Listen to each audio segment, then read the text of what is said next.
আসসালামু আলাইকুম। আমরা সবাই বাংলাদেশে পাকিস্তান আইছি ভিসা নিয়ে এবং পাসপোর্ট নিয়ে ভিসা নিয়ে সব কিছু কাগজপত্র নিয়ে আমরা পাকিস্তান আইছি। পাকিস্তান আসার পরে আমাদের এজেন্ট আমাদের কাছ থেকে টাকা নিছে, বাঙালি টাকা নিছে 6 লাখ। নেওয়ার পরে সে ভাই গেছে আমাকে পাসপোর্ট, মোবাইল, ভিসা, কাগজপত্র সব কিছু নিয়ে চলে গেছে। এখন আমাদের এই পরিণতি, পুলিশ আমাকে ধরেছে, একটা ঘরের মধ্যে আমাকে বসাইছে, সব কিছু সিনমিন নিয়ে মনে করো যে আমাকে একটা ঘরে বসাইছে। ঘরে বসানোর পরে সে পলাইছে। এখন আমাকে পুলিশে পাকড়াইছে। এখন পরবর্তীতে আমাদের কোর্টে নিয়ে আইছে। কোর্টে আনার পরে এখন আমাদের ডিপোর্ট করবে, এফআইআর করবে, যা কিছু করবে। তোমরা যে আসো না কেন পাকিস্তান, অন্য দেশে যাওয়ার জন্য না কেন, লিগাল তরিকা নিয়ে আসো, লিগাল কাগজপাতি নিয়ে সব কিছু নিয়ে আসো। আমাদের মতন এই কষ্ট দিন না করা লাগে, ঠিক আছে? আমাদের মতন কষ্ট করতে যারা পারবে তারা আসতে পারো, কিন্তু তোমরা কেউ আসো না।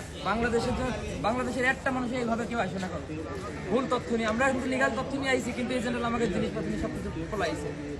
তো তোমাকে সবাই বলছি বাঙালি ভাই, আসবা লিগাল তরিকা নিয়ে আসো, লিগাল তরিকা নিয়ে আসো। इसमें यही मैसेज देना चाहूँगा कि अगर के कोई भी किसी भी कंट्री जाता है तो लीगल वे में जाए, कानूनी तरीके से जाए, वीज़ा वगैरह लेके, पासपोर्ट वगैरह लेके जाए।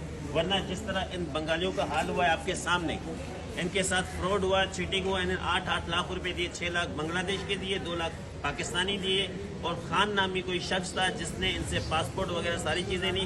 अब ये गिरफ्तार हुए हुए यहाँ पर। तो इसलिए आप किसी भी कंट्री में जाएं, लीगल वे में जाएं, इस तरीके से ना जाएं कि आप लोग किसी जेल की जीनत बने। पाकिस्तान जिंदाबाद।